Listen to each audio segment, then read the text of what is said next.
কবরের আযাব এই শব্দটির সঙ্গে আমরা সকলেই পরিচিত। রাসূলুল্লাহ সাল্লাল্লাহু আলাইহি ওয়াসাল্লাম এমন কিছু দোয়া শিক্ষা দিয়েছেন বা এমন কিছু আমল আমাদেরকে শিক্ষা দিয়েছেন যে আমলগুলো করলে এই কবরের কঠিন আযাব থেকে আমরা রক্ষা পেতে পারি। তাহলে আসুন, এমন কি আমল আছে যে আমলগুলো করলে কবরের আযাবের মতো কঠিন আযাব থেকে রক্ষা পাওয়া যায়? সূরা নাসাঈর মধ্যে হাদিস এসেছে, আল্লাহ রাসূল সাল্লাল্লাহু আলাইহি ওয়াসাল্লাম বলেছেন, মান ক্বারাআ আয়াতাল কুরসি দুবুরা কুল্লি সালাতিন মাকতুবা লাম ইয়ামনাউহু মিন দুখুলিল জান্নাতি ইল্লাল মাউত।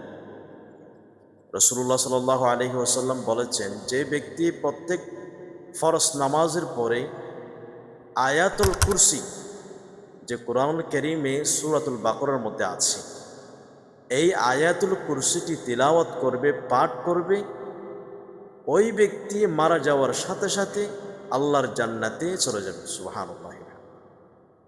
তাহলে আমরা এক নম্বর আমল পেয়েছি কি? প্রত্যেক ফরজ নামাজের পরে আমাদেরকে আয়াতুল কুরসি তিলাওয়াত করতে হবে যদি আমরা কবরের আযাব থেকে বাঁচতে চাই।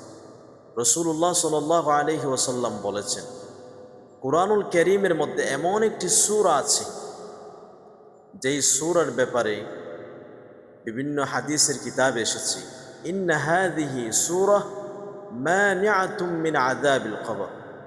কুরআনুল কারীমের ভিতরে এমন একটি সূরা আছে যে সূরাটি কবরের আযাব থেকে রক্ষা করে। সুবহানাল্লাহ। সে সূরাটি কি? হিয়া সূরাতুল মুলক। আল্লাহ রাসূল বলেছেন সেই সূরাটি হলো সূরাতুল মুলক। আল্লাহ নবী সাল্লাল্লাহু আলাইহি ওয়াসাল্লাম আরেকটি হাদিসে বলেছেন, যে ব্যক্তি প্রত্যেক রাতে ঘুমানোর পূর্বে সূরাতুল মুলক পাঠ করে ঘুমাতে পারবে, আল্লাহ নবী সাল্লাল্লাহু আলাইহি ওয়াসাল্লামের কথা অনুযায়ী এই সূরাটি কবরের আযাব থেকে ওই পাঠকারীকে রক্ষা করবে। এজন্য আসুন, কবরের আযাব সত্য। আল্লাহ রাসূল সাল্লাল্লাহু আলাইহি ওয়াসাল্লাম বলেছেন, কবরের আযাব সত্য, হক। এই কবরের আযাব থেকে শুধুমাত্র তারাই বাঁচতে পারবে যারা ঈমানদার আর যারা এই আমলগুলো করে, যে আমলগুলো স্বয়ং রাসূলুল্লাহ সাল্লাল্লাহু আলাইহি ওয়াসাল্লাম শিক্ষা দিয়েছেন, শুধুমাত্র তারাই কবরের আযাব থেকে বাঁচতে পারবে। আল্লাহ পাক রব্বুল আলামিন আমাদের সকলকে কবরের কঠিন আযাব থেকে হেফাজত করুন। আল্লাহুম্মা আমিন। আসসালামু আলাইকুম ওয়া রাহমাতুল্লাহ।